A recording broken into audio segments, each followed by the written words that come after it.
এই যে দেখেন, এটা কিন্তু আমাদের টাঙ্গাইলের মধ্যে মানে অস্থির একটা পাম্প ছিল।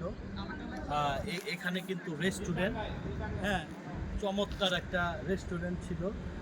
আমি ঘুরে ঘুরে সব দেখাচ্ছি।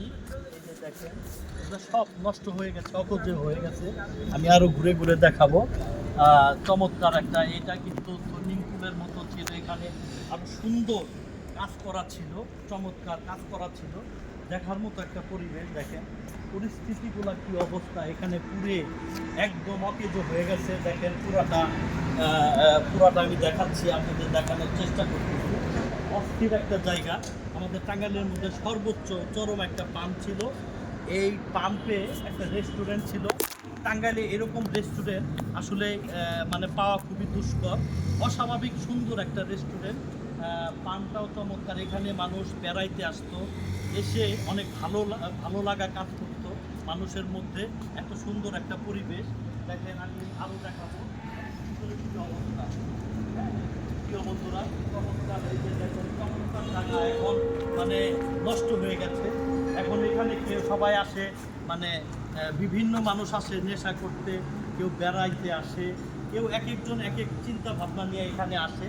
এখন এখানে কোনো মানুষ আপনারা পাবেন না। দেখেন কী অবস্থা প্রিয় বন্ধুরা, এই যে দেখেন অস্থির, মানে কি বলবো, নষ্ট হয়ে গেছে। মানে এই পরিবেশের কথা আমি আপনাদের বলে বোঝাতে পারবো না। মানে কিছু কিছু সুন্দর দৃশ্য, সুন্দর জিনিস যদি এরকম নষ্ট হয়ে যায় তাহলে বলার কোনো ভাষা থাকে না।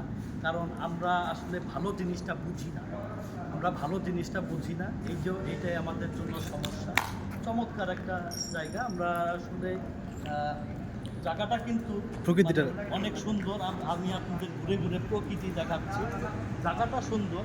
এখানে সবাই ঘুরতে আসলে মানে যে কেউ এখানে ভালো লাগবে। এটা কিন্তু সুইমিং পুল ছিল, এটা কিন্তু সুইমিং পুল ছিল। হ্যাঁ, আমি আরও আপনাদের দেখাচ্ছি প্রিয় বন্ধুরা, বাইরের দৃশ্যটা দেখাচ্ছি। দেখেন বাইরের অনেক সুন্দর মনোরম পরিবেশ, বাইরের দৃশ্যটা দেখেন প্রিয় বন্ধুরা। এই যে সাইড দিয়ে গাছ, হ্যাঁ, ধান খেত, মানে এরকম পরিবেশে এরকম একটা রেস্টুরেন্ট, এরকম একটা পাম্প আসলে পাওয়াই দুষ্কর। টাঙ্গাইল জেলার মধ্যে এরকম একটা পাবেন না। তো যাই হোক, জিনিসটা নষ্ট হয়ে যাওয়ার কারণে আমরা অনেক মিস করতেছি। এখানে বেড়াইতে আসলাম, জায়গাটায় বেড়াইতে আসলাম। আমি আসলে জীবনে এই জায়গাটা আসলে কখনো আসি নাই, টাঙ্গাইলের ছেলে হিসাবে এই জায়গায় কখনো আসি নাই। তো এই জায়গায় আমি ফার্স্ট টাইম আসলাম। এসে দেখলাম, দেখে আমি আসলে একটু মানে অবাক হয়ে গেছি। কারণ এরকম সুন্দর জায়গা তো আসলে পাওয়া খুবই দুষ্কর। আমরা আসলে এরকম জায়গা কখনোই পাবো না, কিন্তু ভিতরে গিয়ে আমার মনটা আসলে নষ্ট হয়ে গেছে। প্রিয় বন্ধুরা, ভিডিওটা কেমন হয়েছে অবশ্যই বলবেন, আর ভিডিওটা অবশ্যই শেয়ার করে দিবেন। সবাই ভালো থাকবেন। আসসালামু আলাইকুম।